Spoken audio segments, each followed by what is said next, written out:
Good night, everyone. Welcome to Globespan 24/7 tonight with us. Here tonight, we have a very interesting show lined up for you. As usual, we keep it current issues, everything that the audience needs to know. We have some very special guests with us tonight.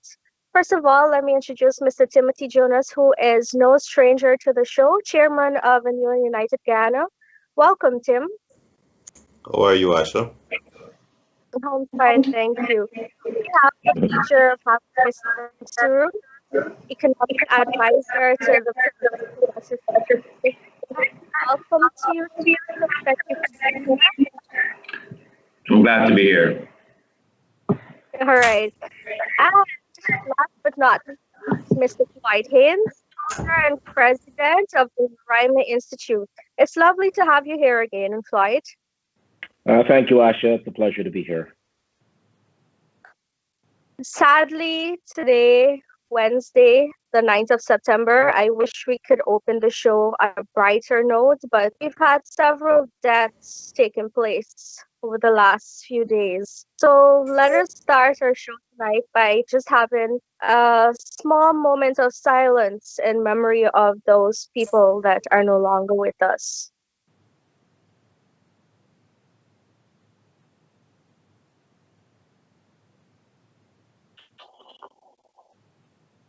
Okay, then. So let's get right into it. Our topic tonight, a nation divided and getting into economical development afterwards. We have seen what has been happening since the tragic death of those cousins. To the gentlemen here in Guyana, Mr. Peter Ramsroop and Timothy. Peter, could we start with you? What's your feel of the situation in Guyana? Political atmosphere following that tragic event that happened? Well, it's definitely a sad time in our nation. Anytime anybody dies, and much less young people that have so much future ahead of them, to have go through such a brutal death is sickening to our country. All of us across Guyana pass our deepest sympathies to the families of the Henrys, and then to see the other individuals that got killed or died today, whatever the circumstances, we've got to realize that it's a crucial time in our nation. We have to get to the law and order must prevail. We've got to find who is responsible for the initial killings and those subsequently afterwards. And I believe, it will bring together what is required going forward. And, I think, we can't politicize this. This is not about politics. None of the killings is about politics, and I'll talk a little more later on. I'm very upset to see many of the players turning it into a political issue. We've got young people that have died. We've got to grieve in our quietness and as a nation, but we've got to move forward and ensure that this never happens again, and that we have law and order restored across our country. Oh, thank you. You're right here with me. What is your assessment of the atmosphere in Ghana right now? I'm sorry, Ash, I didn't hear you. Forgive me. Oh, my bad. I'm asking you for your opinion on the assessment of the political atmosphere in Ghana right now. That is complicated. I had commented on this 2 days ago. I really feel strongly that political leadership is necessary to take us out of the doldrums, and that political leadership has carried us to the brink. Now, I quarreled about that 2 days ago, but a curious thing happened today. Social media is such a dangerous thing, and I see on social media people commenting, sharing, writing up. Most of the comments are not helping, and most of the interactions stir up trouble rather than help. But I had to share two statements that I saw today that gave me hope and that I thought were commendable. The first was better than commendable because it came from the father of one of the two youngsters that was killed. He was standing outside of a church, and I smiled because he explained that He lives in an Indo-Guyanese community, and his nickname is Jiro because he's the dark skin in a large pool of light skin. So they call him Jiro in the community, and I laughed when I heard that. And he said that this should not be about race, this should not be about politics. He is grieving, but he's also grieving when he sees that people are using this as an opportunity to loot, to cause mayhem, and to escalate the problems. And he's saying, let us not do that. He wants the people brought to justice, but he wants them brought to justice equally if they're Afro Guyanese, Indo Guyanese, Chinese, or Amerindian. He doesn't care. And that is what the approach should be like. I can't tell you how impressed I was by what this man had to say. And I said it on Monday, I want to say it again. I want to offer him my condolences, but also I want to say to him that I have enormous admiration for how he has dealt with his own grief, but also managed to look up from that grief to try to help the whole country. The other statement I saw that gave me heart and I thought was commendable was by Valda Lawrence, who apparently went up to Berbice to look at this situation and issued a statement saying, we are all Guyanese and we are Guyanese first, and that the harm that is done to a youngster, a young Guyanese, no matter his ethnicity, is harm done to all of Guyana, and that justice applies equally across. And I was impressed by what Valda said, and she deserves to be commended for it, and I am saying congratulations to her, thank you, and well done. So that gives me hope, and I hope that our political leaders, although I do blame them for taking us to the brink, I hope more of them step forward and do the right thing like that. Thank you, Timothy. Floyd, looking on from outside and seeing what is happening, what's your opinion of the current political atmosphere in Guyana and all that has happened in the deaths of those two children? Well, first, let me say that my heart goes out to the family and the loved ones of all who have lost their lives. Um, the murder, the murder of those two young men is a horrific tragedy. It cannot be understated. And then the subsequent murder is just as horrific. I must commend President His Excellency Dr. Ali. Very early on, he said that the perpetrators will be brought to justice and they will face the full extent of the law. I thought it took some amount of boldness. He also cautioned against overly politicizing the murder of the two young men. And I thought that was very, very encouraging. It showed leadership. You see, whenever there is a killing of one race, a person of one race by someone of another race, there is a temptation to situate this in a racial context or a political context. There is no evidence that any of this was politically motivated, so let's take that off the table. We should resist the temptation to cast any of this type of thing in a racial light, because then you assume collective guilt. And when you assume collective guilt, where do you go from here? You end up in this football of a tit for tat. And it was Mahatma Gandhi that says, an eye for an eye leaves the whole world blind. And this is exactly where we're going if we don't pull back from the brink. Evil exists, people do bad things, and this is why we have society of laws. And so I would appeal, I didn't hear Comrade Valda's speech, but I take Timothy's word and I commend her as well. This is the time, it is in this hour that we need leadership. And leadership must come forward and do all we can not to situate any of this in a racial or political context. You're lighting a powder keg that will surely go off. And when it goes off, none of us will be able to stop it. So I call on all political leaders. Dr. Ali has come forward. Valda has come forward. I wish many more would join them. All right, thank you so much. You brought up an important point that we're going to discuss a little more, politicizing the incident that happened. Right now, I'd like us to look into the picture, the father's allow audience to see exactly what he said, and then we'll get into the politicizing of the incident that happened.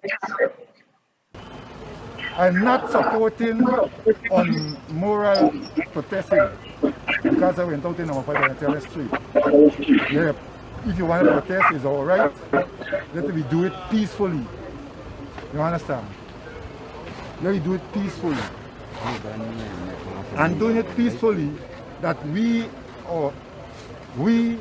the nation, cannot be fighting against one another. We cannot be fighting against one another.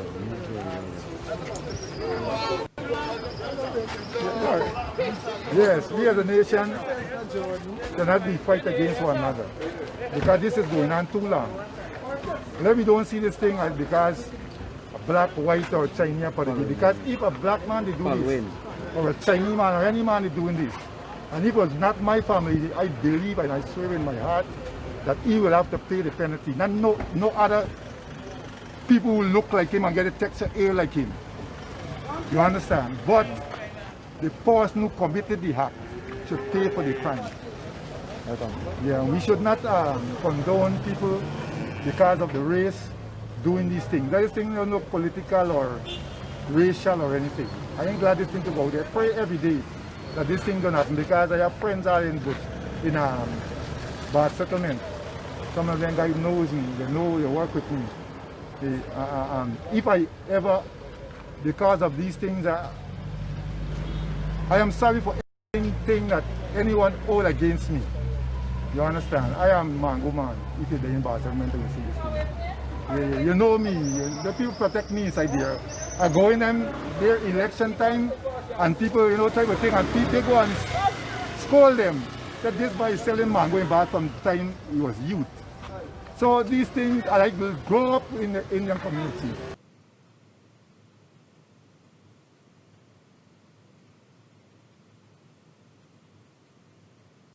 Okay, gentlemen, as the father of the deceased children, imagine as a parent that you just lost two children in the most horrific way possible, to go through all of that and have to be distracted by what is happening, violence, more murders, politicians using it to their example. I must say to our audience, I extended an invitation to the opposition leader, Joseph Harmon, tonight, and he declined because he said he would have provided somebody better. But we wanted him because we all sat back and noticed him being out there with the protesters and encouraging them to continue with their protests and their burning. He said plainly in his speech on video that this is because of a fraudulent government being in place. So now, politicizing of the incident. Mr. Ramsarup, do you believe that the opposition leader has been handling this situation to the best capacity that he could?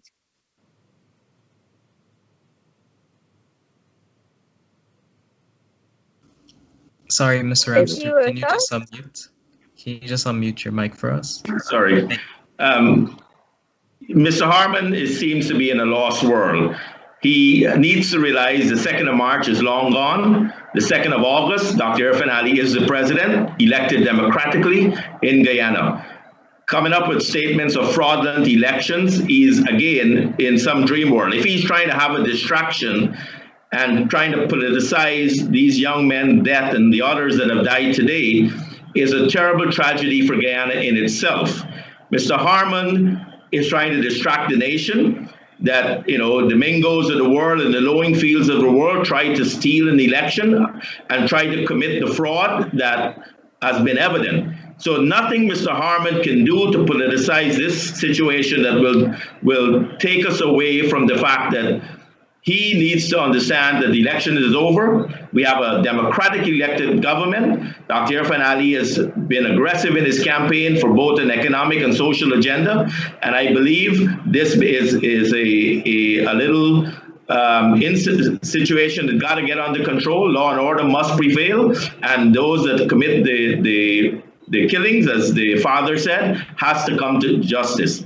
And that's what we need to focus on. So Mr. Harman is trying to campaign again against the PPP. He's using terminology that I believe the ERC must investigate, and those are racial inciting comments he's making, and I hope it's dealt with very aggressively by the ERC, and more organizations need to come out and let him know that this is not about election. This is not about the PPP. This is about our people, of our country, and we got to move forward and stop politicizing the situation for his own advantage and his distraction. Thank you very much. Well said. Mr. Fly Haynes, I'm sure you've been looking on and seeing some of the speeches given by the leaders so far. You mentioned His Excellency Irfan Ali and you applauded him. Have you been able to see the opposition leader's speech and comments so far? And what's your opinion on it? Well, it's sort of a mixed bag. I think in one speech, opposition leader Joe Harman said, as Peter indicated, that the protest is as a result of a fraudulent election. I thought that was highly irresponsible. Listen, there's a lot of there's seeds of discontent because people feel, for whatever reason, the elections were not conducted fairly and there was fraud, etc. That is your right as a Guyanese citizen to believe whatever you want. There is a process to adjudicate that. It's called an elections petition. File your election petition and let's get on with it. But do not use people's legitimate discontent to exacerbate an already explosive situation. You know, rage is non-productive. Outrage is good. You can be outraged. Outrage can be productive. Rage is not productive. And rather than stoke the seeds of discontent, I would much rather see an appeal to unity. Having said that, I also read somewhere where opposition leader Harman also said that the protesters should not be violent and they should be conducted within the law. And for that, I commend him as well. But to even insinuate that this has anything to do with politics, highly irresponsible. Thank you. Timothy, I'm sure you've seen what's been happening. We had Mark Phillips and the Minister of Social Protection going into the village, and they did not allow her to pass out. And this was based specifically on a statement by opposition leader who told the people not to allow any other political party to go in there and speak to the family, which we have on video also. What's your opinion on the way they have been handling the situation since it came into light?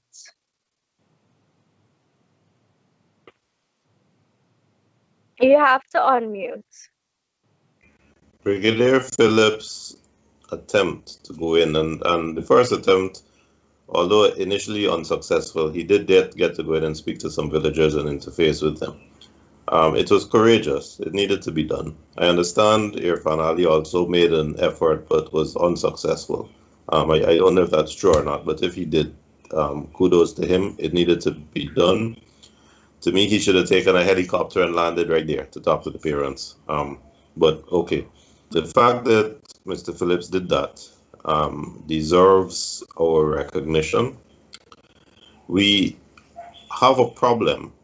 I agree with everything Floyd said, because I also heard Joe's reference asking people not to engage in illegal activity. And although it was a bit watered down, he did say it and it needed to be said. That being said, I also heard what you described and the politicization of it. But I'm not going to go further down that road, because there's something that I want to point out. In this forum, Peter has already used the opportunity to talk about wonderful economic practices and wonderful social policies and how terrible the other side are. All of that is politicizing. in a discussion that should not entertain politics. Because if you say we're the good guys, you are politicizing. If you say the other guys are guilty of politicizing, you're politicizing. So I don't think we should go down that road of pointing fingers, either to say how bad they are or how good we are, whether whoever side we're talking about, whoever side we're on. Because any discussion like that escalates and demands a response from the people who don't agree with you, and escalates and demands a response, and we're back to tit for tat. So I would like to recommend that what needs to be said is we should not politicize this. This should not be used for political mileage. We need to recognize good that has been done by either side, as my friend Floyd has discussed the good statement that Joe made. I have mentioned the good statement that Valda made. President Ali has made a good statement. And we have to look at the good, and we have to circulate the good and share the good and spread the good and hope that that is what resonates with people. Because if we point fingers at, however self-righteously, at this stage, we are contributing to the problem we're talking about. This is a time to discuss good. This is a time to point to the good that people have done that make us a family, make us a village, or else we're part of the problem. Thank you very much. Well said. Because it was leading up to my next question that what is the solution to this problem? Yes, we focus on the good, but I'd like to ask you, gentlemen, if there is something you could recommend be done to bring an end to that specific problem right now, what would it be? Mr. Ramsuru, can we start with you?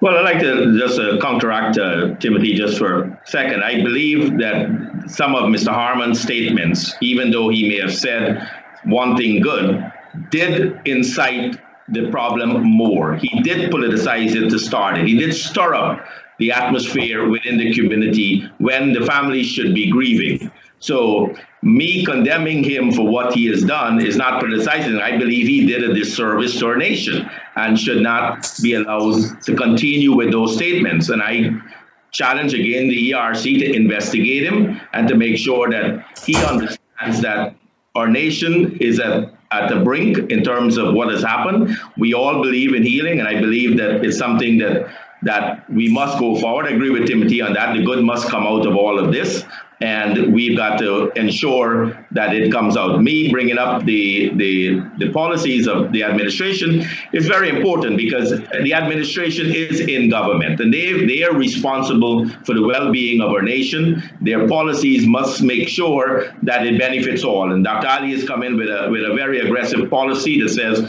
every Guyanese needs to benefit. And I believe we wanted to have that opportunity to ensure that everyone out there that is feeling, as Floyd said, maybe disgruntled because they lost an election, all of us understand that, but we've got to move forward and we've got to make things better for us. So I agree with Timothy on the part that the good has to come out, but we've got to also make sure the bad doesn't outweigh the good.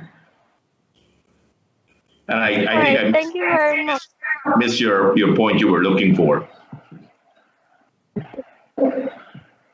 All right, yeah. Floyd, if there was something that you could recommend as a solution to this current problem, the president may be listening, the opposition may be listening. What would you recommend to bring an end to all this turmoil in Guyana right now? Wish it were that easy. Unfortunately, there are no off-the-shelf solutions. This is a difficult problem that has difficult solutions. However, I think it would help if opposition and government can come together in the interest of the country. Oh, beautiful Guyana doesn't look so beautiful today. Breaks my heart. I think if the leader of the opposition, and I don't know if this has happened, I'm not on the ground, would pay a visit to office of the president and they can issue a joint statement, something of that. The symbolic value of something like that could be profound. It's not, make no mistake, it's not going to solve our problems. Ultimately, as I've said repeatedly on this show, we have what we call in business adaptive type problems, and they require adaptive solutions, which means leadership must engage the community at the level where the problems exist and bring the community along to face those challenges and ultimately solve those problems. I believe Dr. Ali has all the goodwill. I know him personally, and I think he will do what is right. But I think it would help if you can get some sort of symbolic gesture from both sides that says, we're in this together, Guyana first. I think it would go a far way to healing some of the wounds that currently exist on both sides of the divide. Thank you. Timothy, I already know that you said we focus on the good things that come out of it. Before we get on to the economic discussion, we have all noticed that the Black Lives Matter movement has kickstarted to high gear since the murder of the Henry family. We have also seen that a lot of it has been misused by more murders and violence and killing. Do you believe that they're doing injustice to their cause by the follow-up of the illegalities associated with what they have been standing for? That's a difficult question because it goes back to the whole precept of Black Lives Matter. Black Lives Matter. Black Lives Matter. It is absolutely undeniable. And it is important to say that in a country where there is systemic oppression and marginalization of blacks, like where Floyd lives. I dispute whether there is a systemic oppression of one side only in our country. There are injustices, but there are injustices on both sides in Guyana. And therefore, oppression must be removed everywhere. But I look at my children. I am half black, half white. I have a Indian father-in-law and an Amerindian mother-in-law. I look at my children who are 1/4 white, 1/4 black, 1/4 Amerindian and 1/4 Indian. And I look at them and I say, which quarter is most important? This is Guyana. This is not a country where you have the situation where a black man walking into a shop is looked at suspiciously because he's not white or can't get a loan or can't move into a nice area to live, or his children can't get into the nice schools. In Guyana, the system tends to give you a fair shot. There are racists in every institution. But we know, if you look at the areas of profession, the doctors, look at you and your colleague in the new movement, Dr. Ford, Indo-Guyanese woman, Afro-Guyanese man. Perfect example of equal opportunity that we have in Guyana. The legal profession has the excellent Stephen Fraser and the excellent Eddie Laku. The judiciary is populated, as we know how it is populated. It is true that there are areas of endeavor where one ethnic group is more visible. You think rice farming, you think Indo-Guyanese. It's not absolutely the case, but it is the case. You think public service, you think Afro-Guyanese. It's not absolutely the case, but it's generally there. But to pretend that in Guyana there is a systematic oppression of one group, I think the indigenous people might have a stronger claim. So we have to make sure that the context that we discuss this thing is carefully done, because it's so far, in terms of the protests we've seen over the last 2 days, has justified a lot of wrongdoing and a lot of victimization. So let us be careful how we apply these foreign concepts and these foreign justified movements to Guyana. Thank you very much, Tim. Well said. Mr. Floyd, Hines, and Peter Ramsrup, I'll give you a chance to respond to Mr. Jonas if you would like to, before we move on to the economic aspect of the show. Well, I'll jump in there. While I believe we must push for unity, almost folks have called for that today, we've got to remember that law and order is a must in any nation. We cannot ever condone protests that performs criminality in the process. For people to beat up people in a bus, to people to beat up people in a car, whatever it is a criminal offense. And while we want unity and we want peace around our country, I believe in that. I believe we all can work together for the betterment of our nation. We should never condone what is happening on the streets today. And it should have never happened in the past either. So I call on the police and the army to ensure that peaceful people need to get on with their lives. The road should not be blocked. Every one of us have a right to protest. I protested before. I got tear gas. I deserve that because I protested. I almost got arrested because of COVID-19. We have the other problem we have the pandemic in our country. Everyone is right now is breaking the law. I remember when I protested a couple months ago, we had to stay 6 feet apart.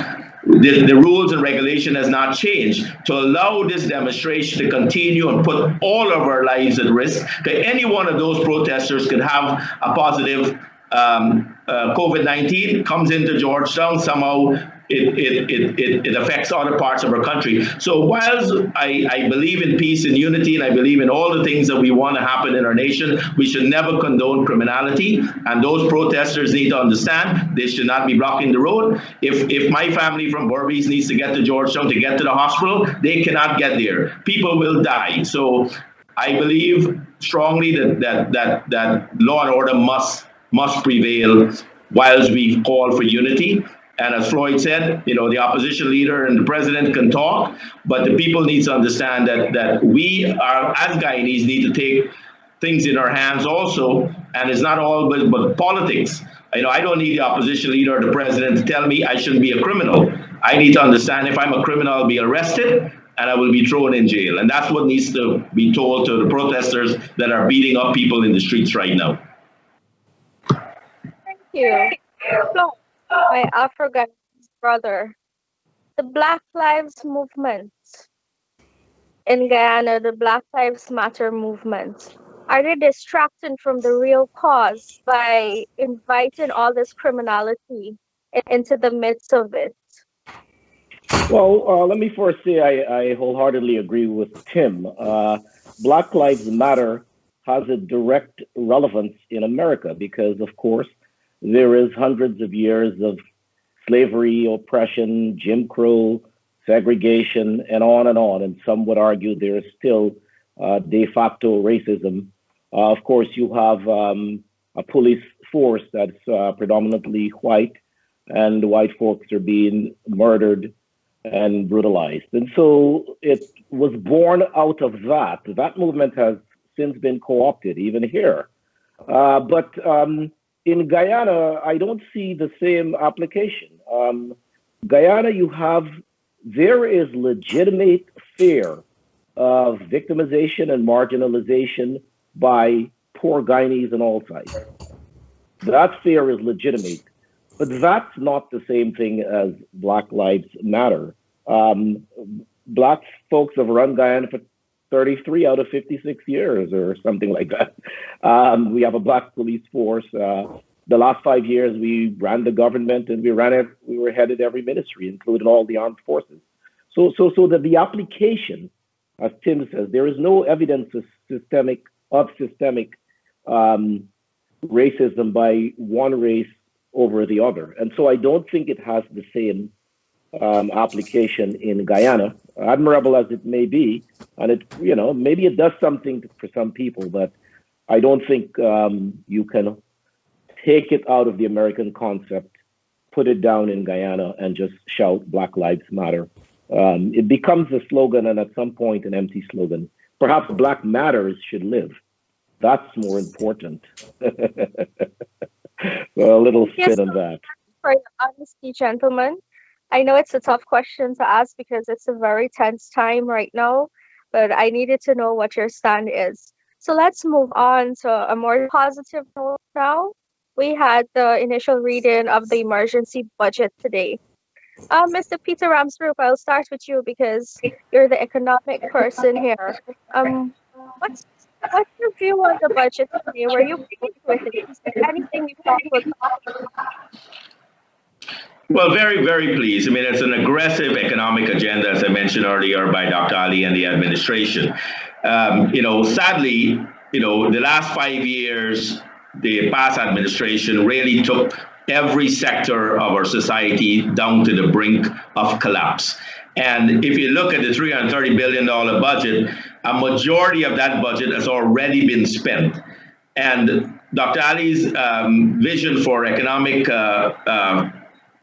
resurgence and stimulus in our economy, has put him to really put billions of dollars in stimulus package, reducing VAT on machinery in the mining community, giving the old age pensioners, free water and no taxes on electricity, looking at how the stimulus package would create new jobs in the manufacturing industry. Those are things that is needed and is sadly needed rapidly because the economy was collapsing. COVID-19 has added a significant burden to our economy. So the aggressive agenda, the economic agenda must continue. And I think the 2021 budget would kind of level that off much better. But I think the stimulus that has been presented to our nation will change the way our villages and our towns and our counties and our country do over the next few months. And I think economics will solve a lot of the problems too. A lot of people are out of work. 30,000 in the country, tens of thousands in the Berbice Arena area. So people are sitting there idle. They don't have no work to do. And when you don't have work, unrest happens. This economic initiative by Dr. Ali's administration will put money back in people's pocket, will put jobs back on the streets, open back the sugar industries, and hopefully economics will help bring unity to our nation as we move forward. As he said, every Guyanese must benefit, regardless of your race, your color, of your skin, the texture of your hair. He is committed to every Guyanese, and I believe his budget really portrays that today that was read and will be debated about and implemented over the next few months. all right? Thank you. Timothy, I could see you have a response waiting there for us. Budget reading today. Can we have your comments, please? Oh, well, actually, I'm deferring to Floyd. I saw Floyd moving around. I thought he would have a comment. Oh, no. I defer to him. As you please, gentlemen, whoever is ready to go first. I didn't hear the budget reading, but I wanted to say this. Indulge me for a second. Shakespeare says there's a tide in the affairs of men, which if taken at a flood can lead to fortune. I submit there's a tide in the affairs of nations. And where I'm going with this is that Guyana is at that fork in the road. And the question is, will we seize the moment or lose our venture? I believe Dr. Ali has outlined an aggressive plan to move the country forward and to provide opportunity for all Guyanese. But at the heart of that plan, a plan is as good as people. Systems are as good as people. At the heart of that plan, what is needed, or the focus ought to be in two things. The plan has to be deliberate, meaning it must develop institutions. If we're going to be a first world country, you have to have developed institutions that are beyond individuals. And you have to develop your human capital.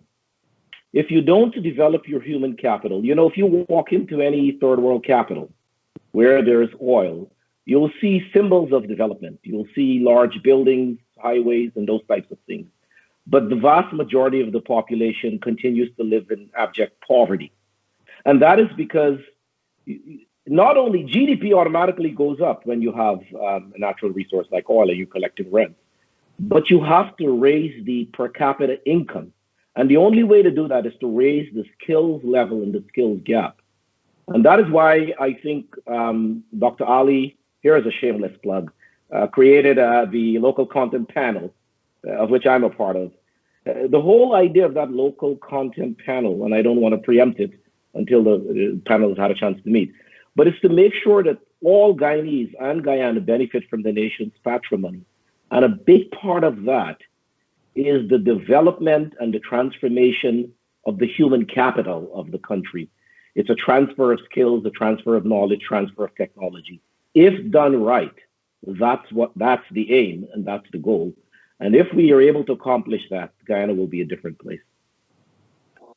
Thank you, Floyd. Interesting points. Tim, please go ahead. I agree with what Floyd said. No, I think it was Churchill who had said that a country who tries to raise revenue by increasing taxes is the same as a man who tries to lift himself off the ground by pulling at his own bootstraps. And that is what we saw over the last few years. We have seen increased taxes, increased squeezing of the corporate world.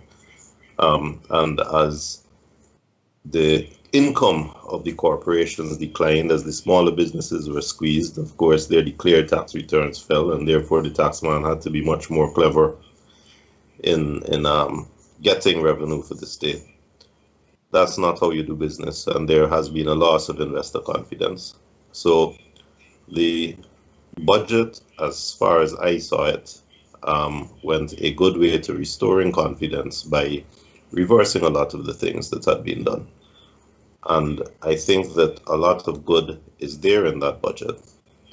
However, as Floyd says, there are two things that I'd like to point out. First of all, the budget talks about a lot of money being spent, and that is slightly incongruous with the new government's first claim that there was nothing in the coffers. It seems that, apparently there was something there after all. Things were not as grim as had been made out. But Floyd is right. There needs to be a plan after confidence is generated. Right now, the business community is confident. We know things are bright ahead. Things are not bright ahead because of any identifiable economic policy that has been pointed out. Things are bright ahead because oil money is coming. And we know that there will be a huge inflow of people, of engineers, of consumers coming into the country, renting places, buying places, using taxis, eating in restaurants, staying in hotels, as well as conducting business. We know money is going to be coming here. We know real estate is going to go up. So confidence is high. And anyone who has a spare dollar, I'm sure, is trying to find a place to invest that dollar, knowing that there will be good returns. The question to be asked is, where do we apply the revenue that we know is going to be coming in? And it is my view that that is where the new government is going to be tested.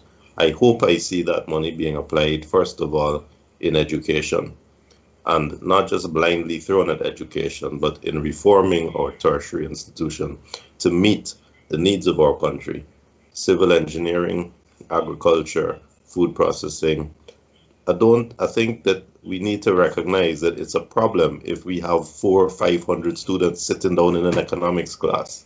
That is not what the country needs. Economics is very important, but the country has specific needs. I would like to see a system where members of the army, the police, teachers are encouraged to attend university by a scheme that greatly increases their salary and their prestige if they have a degree, so that they have incentive to go and get these degrees, that the degrees are directly relevant to what is needed. I would like to see a tax structure that is preferential for Guyanese individuals and businesses, so that Guyanese pay little or no income tax, whereas the foreigners who we know will be coming in will pay income tax. That itself will give you a competitive edge on the market, so that an engineer on par who is Guyanese will have a better standard of living than a foreigner who's coming in to compete for the same job. And therefore, the advantage and the interest of everybody will be to give that Guyanese the job. Agriculture is vital. We have cattle in the south. We grow potatoes in the west. We need access to our mines and access to our timbers. So we need roads and bridges. We need a road to Brazil so that we can access our agriculture, develop our agriculture, because that is where our real wealth is. Our wealth is not in the oil. The oil is temporary and the oil is beyond our control. The oil is not going to employ Guyanese directly, but there will not be an employment problem if we use that oil money to develop our classic standard infrastructure and industries that we all know about. Agriculture, fishing, mining, timber, that is what we need to develop. So I would like to see Irfan Ali's policy in that regard. And the first thing I would like to see is how he deals with Payara, because one of the important aspects of development of our economy is to persuade foreign investors that we are a reliable investment.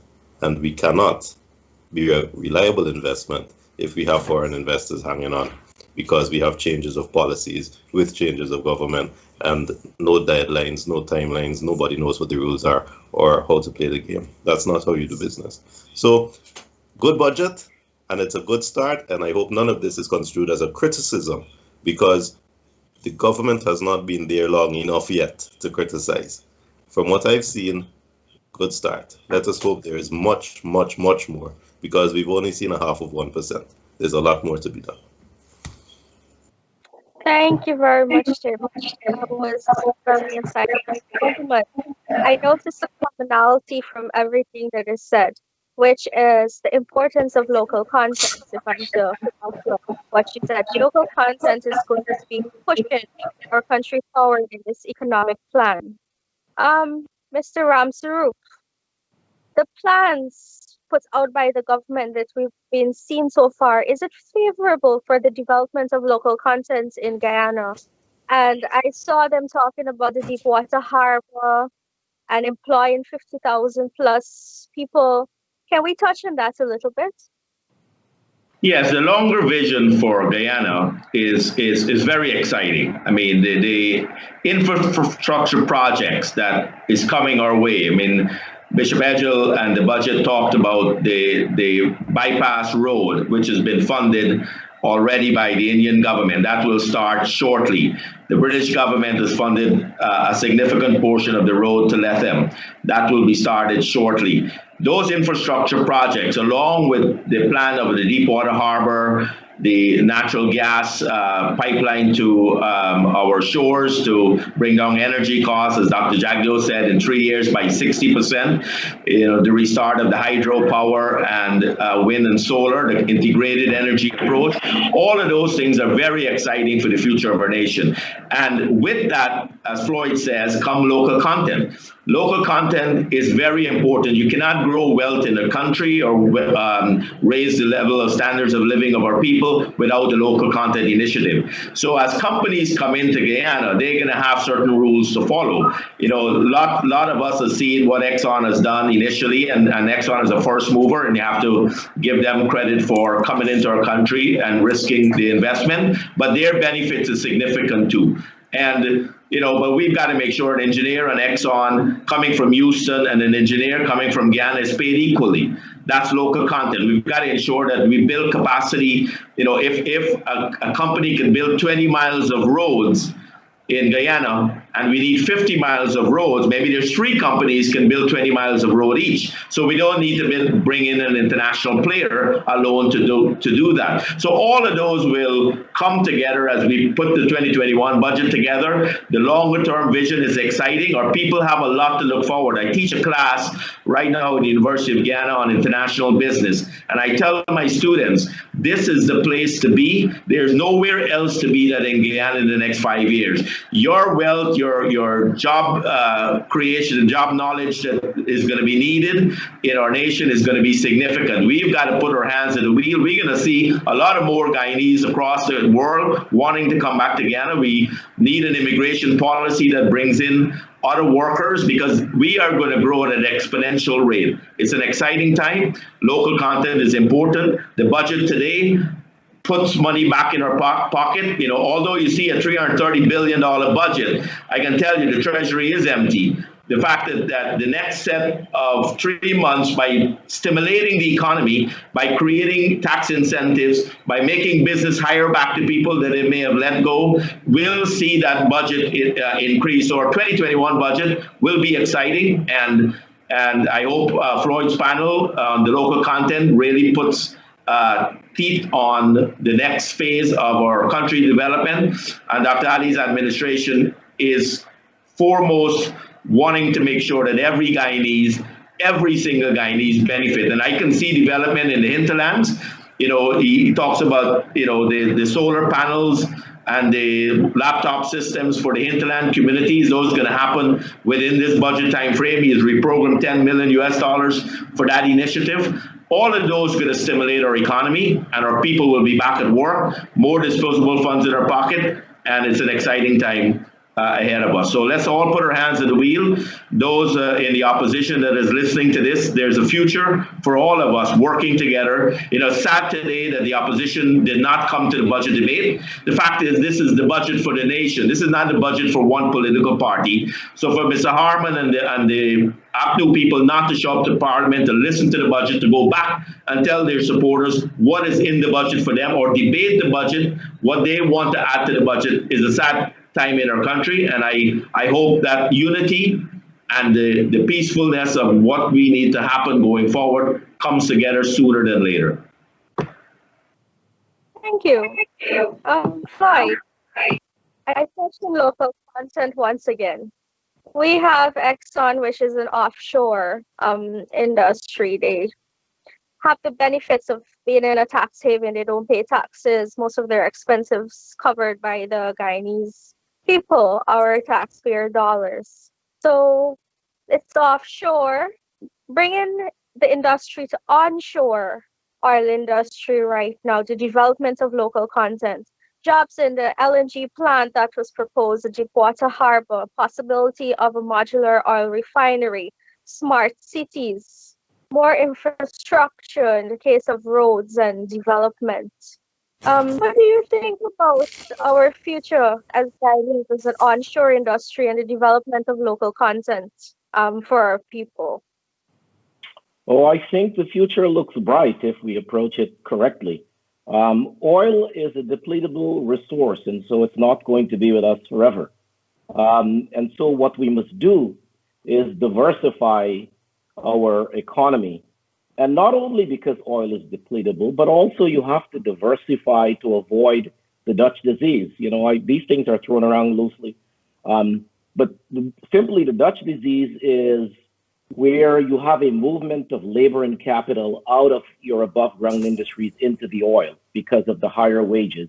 That decimates the other above the ground industries. The value of your dollar goes up, and it makes all your export products expensive, so you cannot export. That phenomenon is called the Dutch disease. It's a crowding out effect, and all of your above ground industries tend to go under. The Dutch disease is one of the factors that is attributed to the natural resource curse. So just to make that distinction. But you need, in order to avoid that Dutch disease, you have to deliberately support and develop your other industries above ground. So for example, you know, we have a tropical rainforest. Why, we could have a big pharma company in Guyana with medical labs, you know, doing research. We are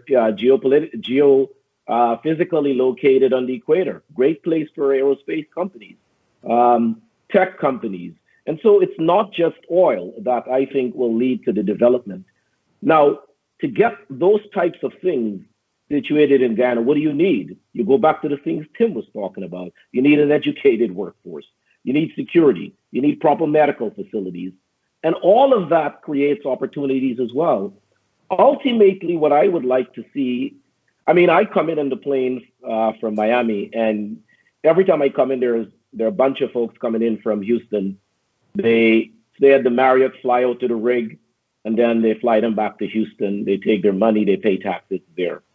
Why can't we train Guyanese to do that stuff? You know, ultimately, we should be trained. I'm not saying we show up tomorrow and take it all over, and I'm not saying take it all over at all. There is room for the foreign companies will continue to invest capital and get a return, but the labor should be Guyanese labor.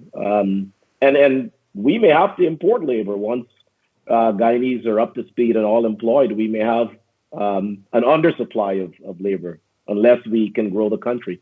So yes, I think we are poised to do extremely well, but we have to diversify our economy beyond oil and gas. And we also should move beyond just collecting a rent for our oil. Right now, we're just collecting rent. We're rent seekers. We are selling our oil and we're collecting a rent. That's it. There are no value-added industries. Same with bauxite. So there are huge opportunities, I think, for us to create value-added industries, new industries, and in the process, raise the per capita income and transform the nation. Thank you so much. Interesting points. Timothy, do you have a comment on the onshore industry and local content? Something I'm absolutely certain about is that in 5 to 10 years, our population may be double what it is. And not because they're more Guyanese, but because they're foreigners. Singapore is a country, 5 million people, half of them are not Singaporean. Now, there are a number of things we have to do. I agree with Floyd that we could do better than simply just living off of royalties. But don't let's sniff at the royalties right now. The reality is that the Guyanese population does not have the expertise now, does not have the know-how. But the beauty of the situation we're in is that our population is small, so that the infrastructure that is needed to provide health, to provide education, to provide what is required to make us world-class, first-class, prosperous citizens with the best facilities in the world is relatively small. So let's do that. Let's make sure we do that. But as we find people coming in, every Guyanese knows you open the newspaper and you see somebody with a foreign name applying for citizenship. We need to immediately institute a policy that regulates and restricts the availability of Guyanese citizenship to non-Guyanese. We got to make sure that we look after our own first, because we can easily be overwhelmed. We already, and I welcome them, I think it is wonderful for our society, given that our best and brightest have been running away from this country for the last 40 years. But we see, Floyd laughs because he thinks he's one of the best and brightest. I'm All one right, of them. Floyd, I see that you and he ran away. I'm one of them that ran away. But we've seen Brazilians come in the country. We've seen islanders come in the country. We've seen Venezuelans now come in the country. They're welcome. But they must not overwhelm us. And we need to make sure we retain our identity and that we benefit from this newfound wonderful windfall that we have by confining Guyanese and availability of citizenship to us. I think that is something that needs to be done, so that when we start implementing structures like we talked about, I had mentioned a different tax structure, the benefits come to us, so that when we start competing in the market, we know who we are, we know what we're entitled to, and we can compete properly. I don't think employment is going to be an issue for us. I also don't think a market is going to be an issue, because each of those foreigners that comes in is a consumer, and that is going to grow our market. And that has to be done for us. It has to be done for our benefit. And I think that is one of the important considerations. Great discussion, gentlemen. We're going to go on a short break now, and when we return, we'll discuss diversification of the sectors for the development of Guyana. So let's have a short break and we'll continue after. With the ongoing COVID-19 pandemic, remember to wash your hands constantly and always wear your mask. A friendly reminder from Globespan 24/7 management and staff. Cannot travel due to COVID? Then treat yourself or your loved one with a gift. Purchase it online, then let Travelspan shop and ship take care of the rest. Travelspan is now offering a shop and ship program to Guyana and Trinidad. Cheap rates plus tracking and multiple offices in Georgetown, West Coast Demerara, and Berbice to take care of your package. Treat yourself and ship your Christmas gifts early this year. In Guyana, call 269-0141, and in New York, call 347-238-2201. That's 269-0141 in Guyana, and in New York, 347-238-2201. Let Travelspan and Globespan take care of your online shopping and shipping. Globespan 24/7 continues its efforts to serve the communities. The platform provides for all sides to air their views and discuss solutions. Viewers in Guyana and across the world are participating in these discussions. Globespan's platform offers Guyanese an opportunity to express their concerns and discuss solutions in the political realm, thereby addressing the polarized situation. Discussions also include social ills such as alcoholism, domestic violence, suicides, and much more that have been plaguing the nation.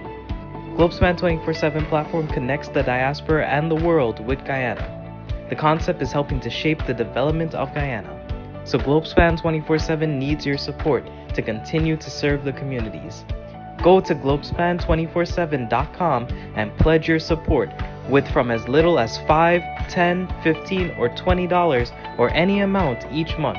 Your support will help and go a long way to develop Globespan 24/7 as an independent platform that brings in all sides for the communities.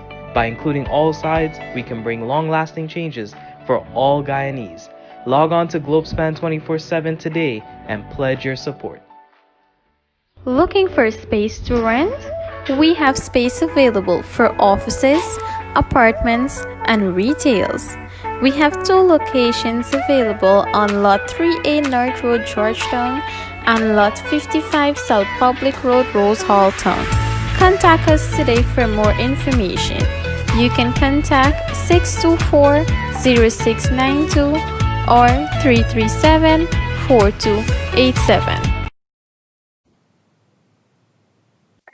Welcome back, everyone. Good night. We have a wonderful show going on tonight, speaking about economic development right now. Just before we went on the break, we were speaking about local content and the onshore developments that could take place in Ghana. Right now, we're going to touch a bit on the diversification of the sectors. And I would like us to start with agriculture specifically, because we know that oil is depletable, it will finish. But what is going to push our Guyanese population? One of the main sectors would be agriculture. Mr. Peter Ramsarup, can you tell us about some of the policies and improvements that have been proposed in relation to agriculture? Well, as Floyd, I think, mentioned earlier, agriculture, and Tim also, is going to be probably one of the major backbone sector in our economy.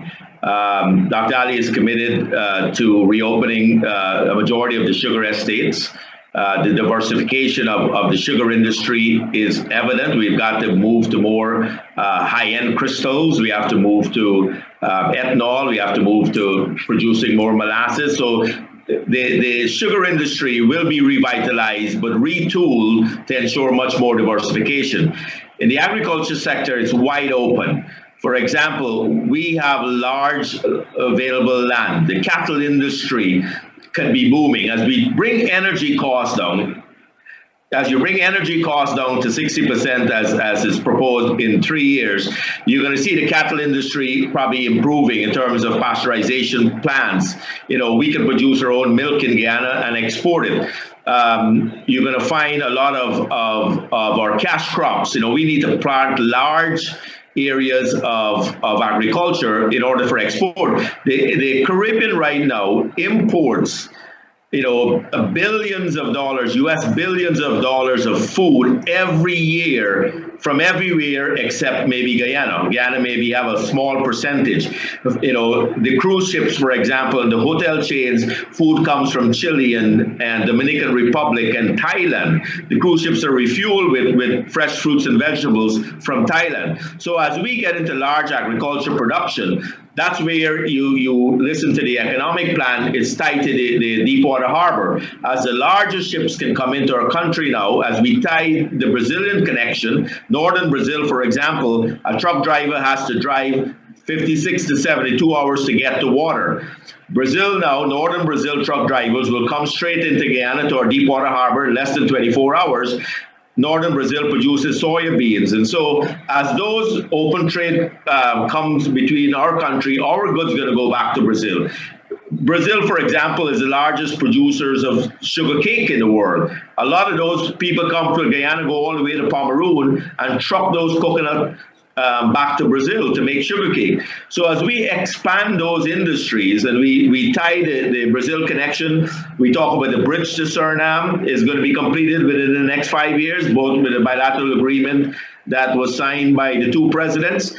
Our market's going to be wide open. CARICOM is going to need our food to continue to grow. So the diversification of agriculture sector is the backbone. We got the Del Conte area, and the other industries that come with that will see a boost as we put the right infrastructure in place. 2,000 miles of roads we plan to build in the next 5 years. And as you build those infrastructure, goods can get to market easier through your infrastructure mechanism. All right, thank you very much. Floyd, diversification, and specifically touching on agriculture. How do you think this industry could prosper, Guyana? What are the suggestions you would bring about to improve it after seeing what has been presented so far? I don't know. I don't know enough about the sugar industry. I don't like to weigh in on things that I haven't really studied. I've heard different theories. Some people are saying, well, sugar is finished. We shouldn't pour the money. And then others, if they were to hire me, I would do a project analysis. And it's a simple net present value of, an investment over a period of time and see and I would use that to guide my decision. But I would go beyond just agriculture in terms of diversification. There is trucking, there is logistics, there is financial services. There's so many opportunities that I think will arise just because of that will be ancillary to the oil industries. And because of the increase in the population and the large number of expats that will be coming to Guyana, I think we're positioned to do many, many things beyond agriculture. And it is incumbent upon us to do that, even if the government has to invest to get some of those industries started. In the final analysis, it will be worth it because oil is depletable and it's going to run out. And at some point, we have to be prepared to live in a world beyond oil. But I don't know enough about the sugar industry. I know Guyana should be, I've heard this since I was a kid growing up, should be the breadbasket of the Caribbean. And it seems like a reasonable proposition. I'm not sure why it hasn't happened.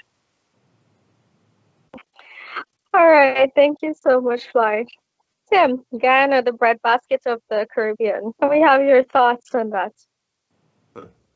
That's a pipe dream rather than a policy. And I think we have to be careful to avoid those nice sounding sound bites and empty promises and try to focus on policies. Where sugar is concerned, we've had a series of unfortunate errors. It didn't start with the last regime, but they managed to continue it. The Skeldon estate was not great. I think everybody knows that. And there has been deterioration. But to close the sugar estates on the simple justification that it wasn't turning a profit was such a huge oversimplification of such an enormously complicated problem that it defied all logic.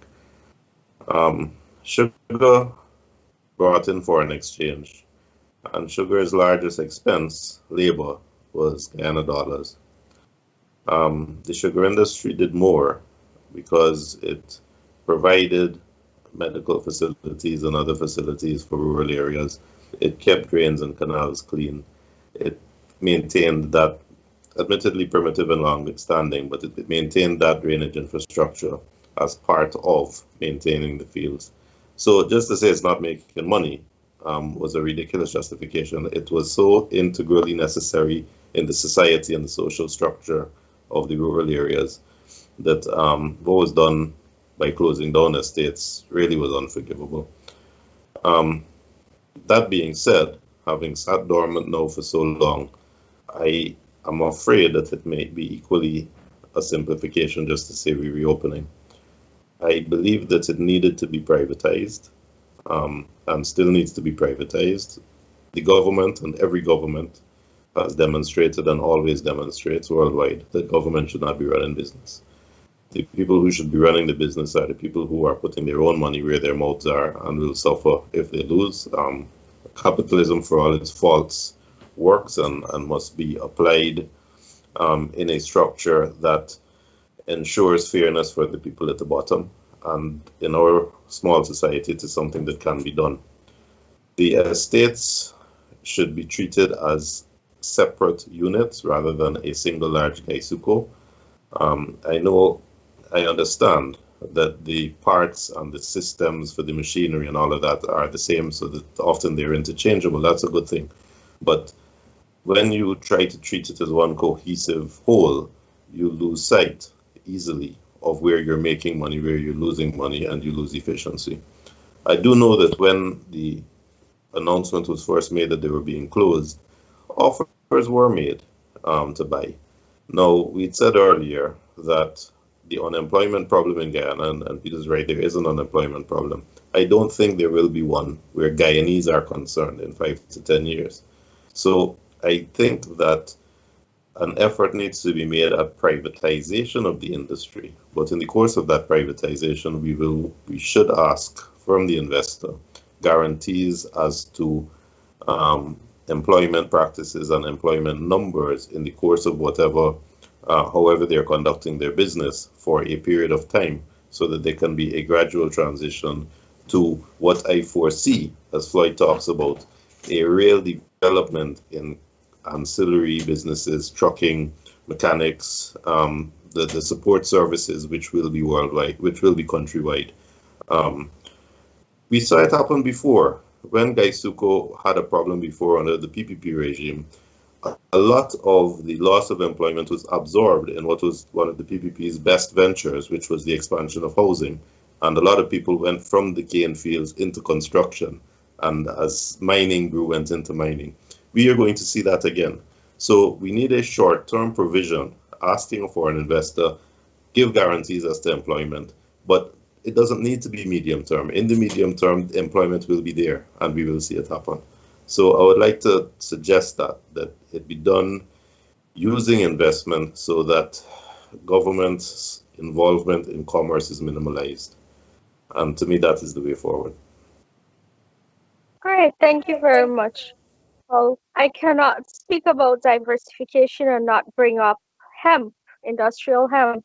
As a Peter Ramsuru, we have seen USA, Canada, our neighbors Suriname right now take the initiative to be forerunners with this crop, which is bringing billions of dollars to them. Do you believe there's a future for Guyana in industrial hemp? And how could it benefit our people? Unmute, Peter. Unmute, Peter. Overall, I think, as Timothy said, as our workforce becomes more educated and we look at all our standards or from safety, health standards and industry standards, those are all things that we have to build up capacity to. Overall, I'll broaden that to just on healthcare. I mean, as our country opens up our economy to outsiders to come in and local people, our healthcare system also has to be upgraded. We need regional hospitals that have specialty. I mean, over the last 5 years, I've spoken about the specialty hospital. Without a specialty hospital, I don't want to come back to Guyana and have a heart trouble and know that I can be treated. So overall, the industrial standards has to be upgraded, and overall our healthcare as a whole, I'll throw that in as an additive, has to be expanded and developed much more aggressively. Thank you. Floyd, industrial hemp. Industrial hemp. It's different from marijuana. It is more for building materials, clothing, rope. We've seen Suriname, our neighbor, already take the initiative. Their farms are blooming and it brings in billions of dollars. Could it be a solution in Guyana for the economic crisis that we're in right now? Well, it could be part of the solution. Absolutely. Like you said, you look at Canada, the United States, more recently, Suriname. I think we're in a position where we can invest in industrial hemp because they're all the byproducts that comes out of it. But I wanna revert back. I don't think we're going to, by osmosis, automatically develop and transform or develop the human capital. I think it has to be a deliberate plan to do it, and it has to be forced. I'm telling you, you go to Equatorial Guinea, it hasn't happened. You go to Chad, it hasn't happened. Nigeria and so on, and Angola, it doesn't happen because we have oil. It has to be, and this is why local content is important. It has to be deliberate. It has to be addressed frontally, and the time to do it is now. We can train Guyanese, we can begin the training, and we're as good as anybody. And as Tim says, if once we get Guyanese up and running, and then others can come in as well. But the idea that somehow it's going to just happen automatically, it's not going to. We have to insist on it. And so policy that Tim was referring to becomes crucial. And to Peter's point, healthcare in general, I mean, all of these, and this is what I said earlier, all of these ancillary type things, education system, healthcare, security, all of those things have to be top notch if you're going to attract the kind of people that will want to come to Guyana and do business. They will demand those things. And that demand creates an opportunity for Guyanese to facilitate the development of those industries. It's a great time. It really is a good time, but it has to be, it can go terribly wrong. That's the point I guess I'm trying to make. There is no automatic thing to it all happening. Has to be managed. Right. I really agree with you. Yes. Tim, can I have your comments? Sure. I'm not sure if Floyd is he wasn't specific in how he's managing, and I have a reservation as to how closely you monitor people and make them do what you want. I think that Guyanese are upwardly mobile. We are a new country and a new people. Only 3-4 generations ago, we were slaves and indentured servants. We have, you have seen some upward mobility, and a beauty of that is that we're not reverent. We don't look at the people up there, the professionals and the lawyers and the doctors with awe, because we genuinely believe that we could get our children to be up there. My grandfather died a corporal in the police service. His father was a laborer. And we are all upwardly mobile. So once you give them the opportunity, and we've seen it, as soon as private schools were allowed, every Guyanese who could afford it pinched pennies and sent their children to private schools because they thought that was better. So what we need to do is ensure that the jobs that are available allow Guyanese that luxury. We need to encourage them, and we need to ensure that the education system at the primary, secondary level isn't just the 3 R's. You must go there and learn to play a musical instrument. You must go there and play a sport. You must get a hot meal. You must get a breakfast. And that must be done with oil money, so that a single parent who can't afford it knows that when his child gets to school early in the morning, that child is well cared for and comes home full and happy at 6 o'clock in the evening. And at the end of it will have such a magnificent education that he will achieve what that parent wants for him. Guyanese parents want that for their children, and they can't often afford it if they're left to their own devices. But we need to use our oil money to provide that infrastructure so that that is what the child has, and that's what the child becomes accustomed to. And if we can do that, that child will grow up self-sufficient and able to compete. And in the meantime, you talk about health. The people that you want coming into this country that we know are going into oil and gas with their big Texas hats, when they come here, they must be paying for their visas to come in here. If they come here to work, they must pay a tax as a foreigner. Their employers must pay health insurance for them, so that they are funding the health care. They are funding the education care. When their children come, their children will get the benefit of the wonderful education system, but because they are paying for the privilege through their visas of living and working in Guyana. We have to stop thinking as if we're third world. We have the potential to be the most desirable destination in the world, and we got to start thinking in that context. Oh, let me respond, Asha. I totally agree with Tim. My only thing was that I think and perhaps managed is not the word, but I think, listen, we have to insist that people that are coming to Guyana to work in our industries, be it oil, mining, gold. I mean, this idea that some company can come into Guyana, set up shop, and ship all our bauxite out of there without hiring a single Guyanese is patently ridiculous. It's unacceptable. And I'm saying that has to be dealt with at a policy level. It's not that we're kicking anybody out. I'm a free market capitalist with the rest of them, probably more so. And I believe the free market will evolve in such a way and it will develop and people will get jobs and so on and so forth. But experience has shown that if the country is laid back about these big companies, the multinationals that are coming in there, they will ship their people from Texas like they're currently doing. They'll send their people to train in the aquatic center in Trinidad. They will store excess oil in Trinidad like they're currently doing. None of that is happening in Guyana, and it could, right? And I'm not saying force it, but you have to go about this with the understanding that there is more room for us to play, and we shouldn't be shy about asking to play. Great. Well said, gentlemen. Mr. Ramsarup, would you like to respond before we move on?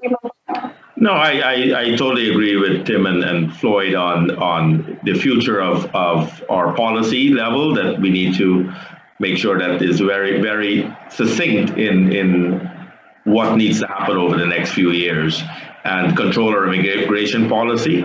And, people need to know that coming into Guyana, we are a favorable destination, and there will be rules to follow. And there must be contributions. And I agree with Floyd, coming into Guyana and taking our natural resources, not going to happen forever. We're going to be able to tell those companies, you want the bauxite, come refine it right here. We have to provide certain things, and that's why I was excited with the budget today. When we talk about bringing energy costs down to 60%, we now have enabled ourselves to attract those refineries right here in Guyana. So it's a combination of foreign investors, local policy and investment, and government regulations that will bring together the future economic development and transformation of our nation. Awesome. Now that you mentioned bringing companies, I am going to let the public know that recently a company called Energy launched their projects where they already have $4 billion US to bring the onshore industry to our shore with all the experts behind them. So our audience have something positive to look forward to. All presentations were made to the government and considerations to work together are being made at the moment. Gentlemen, all good things must come to an end, so I'll be asking for your closing comments. Can we start with you, Floyd? Well, because I'm poetic, I always try to infuse a little bit of literature. So in the novel The Plague, Camus, the author, said the plague is over and the kids are happy and they're playing in the streets. And he says they're happy because they have forgotten what they could have read in books. They could have learned from the past. And that at any point, the things that caused the plague in the first time are still present. And at any point, it would send it up and die in a happy city. And the point of this little knowledge is that we have to learn from our history, and we have to learn from others' history. And we have to learn so that we can deal with the current crises we have in Guyana today. We have to learn from our past. And we have to learn from others who have had oil and other natural resources and has failed to develop it for the benefit of the entire country. And so history is best qualified to reward our research as we move the country forward. We have to learn from the past if we're going to be a better country. Thank you very much. Mr. Peter Ramsarup, can I have your closing comments, please? Yeah, it's a pleasure being online with such distinguished gentlemen and Dr. Asher. Appreciate it. I'm excited that we have started the journey to prosperity. and progress. The budget today bring a stimulus package that our nation greatly need. I think, if you're home in your television tonight around the country and you pay attention to what was transpired today, what benefits you are from an economic perspective, reduction in VAT on electricity and cell phones and data and water, free water for pensioners, increase of pensioners, $25,000 for households for COVID-19. These are initiatives that I believe will bring about that progress and prosperity the nation truly needs. And as we go forward, incidents of the protests that is happening today, and as we solve things from an economic policy perspective and social policy perspective and political policy perspective, I think our nation has a lot to look forward. The future is bright. The economic development and transformation ahead of us in the next 5 years, every Guyanese in our country needs to remain in place, and every Guyanese out of Guyana need to be looking to how they want to come back to Guyana. The investment opportunities are great. Guyana is the place to be. We will come together in a unity approach. I think we all should wear white and go protest for unity, and that will bring about some of the changes we need to heal our nation. But I believe the president has started out on an aggressive agenda for social unity and economic unity, and I look forward to his administration over the next 5 years. I know all of us want to be part of it and make the plans happen for every one of Guyanese, regardless of our race, texture of our hair, color of our skin. And, we fought for democracy. All of you, especially, Timothy and Dr. Asha, I commend you for your fight for democracy over the last 5 months. We have won that so far. Freedom is something that we've got to cherish and make sure that is a founding, contributing factor over the next 5 years, and never let that happen again into our country. Let the economics develop, and let Dr. Ali and his administration, working together with all the political entities, make a difference in our country, and I look forward to that. Great, thank you so much. Can I have a closing comment, please? Sure, Asha. The future is bright financially for people who can invest, for people who are professionals, and for the rest. And unfortunately, the disintegration of our education system in Guyana means that the rest is the majority: the uneducated, the illiterate, the lost. We have to make sure that they are included and that they are raised up and that their children have opportunities. And that is where our oil wealth must be focused as well. We cannot lose sight of that. Now, the people who are protesting for the most part are that portion of the population. They are the ones who are in the rural areas, are poor, are hungry. And I would like to see, and I'm going back to this because this is on the front burner in Guyana, this is crucially, critically important. I would like to see President Ali and the leader of the opposition together by agreement physically go there, go down to Berbice, speak to these people. I know that the other parties, much smaller, much more insignificant, almost irrelevant, are willing to go with them, are willing to go and to talk to these people, to show a united front, to say to them, here are your leaders. We are here telling you that this is wrong, that justice needs to be done, that the perpetrators of the crimes for what is now 5 deaths need to be found. The police need to be allowed to do their work, but what is happening here cannot be allowed to go on, because the youngsters who died, it doesn't matter what race they are, people must not be victimized. Their memories must be cherished, must be respected, and it must be remembered that we are Guyanese first and foremost before we're anything else. I would like to see all our leaders going down to do that, to confront their people, because that is what leadership is about, and I hope I can see that soon. Thank you very much, Tim. As we come to the end of the show, I'd like to extend our sincere condolences to the family and friends of all the people who have died over the last few days due to this unfortunate incident. I'd like to remind our Guyanese people that we must come together to build Guyana.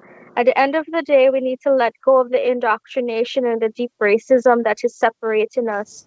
We don't need to follow like sheep after leaders that would incite violence and racism. We can make up our own minds and remember that we are a brother's keeper. We need to work together.